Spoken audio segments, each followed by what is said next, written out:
வாழ்க வையகம், வாழ்க வையகம், வாழ்க வளமுடன்.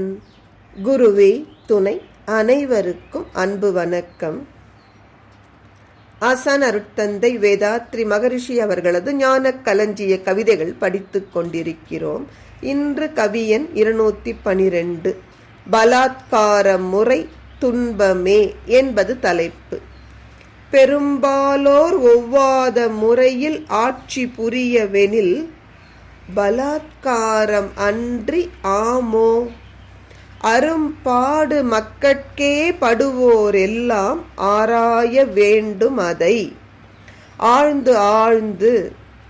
விரும்பா இக்கொடும் செயலால் உலகமெங்கும் வெளிநாட்டில் வாழ் தமிழர் கதி என்னாகும்?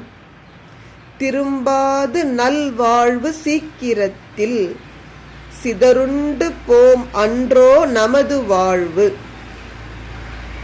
இந்த தமிழ்நாடு தனியாக பிரிந்து போகணும், தமிழர்களுக்கு தனி தேசம் என்பதை வேகமாக பேசினார்கள் ஒரு காலத்தில்.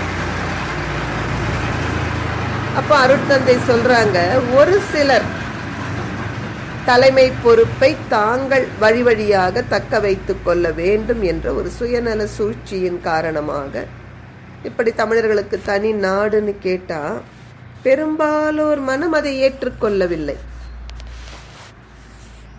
அப்படியானால் அதன் பெயர் பலாத்காரம் தானே?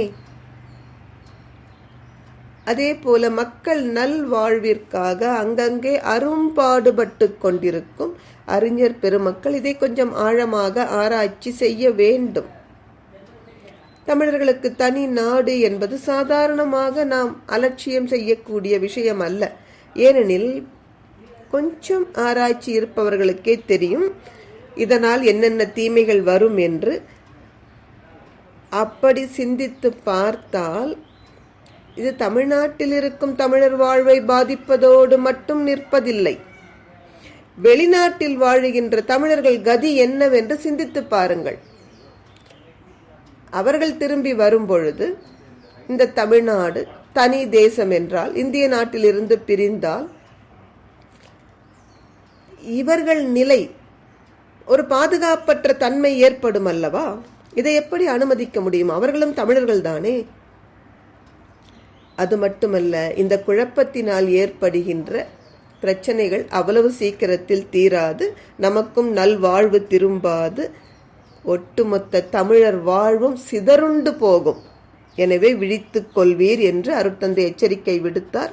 அவரது எண்ணத்தின் வலிமை தமிழ்நாடு அப்படிப்பட்ட பேராபத்திலிருந்து தப்பிவிட்டது. நன்றி.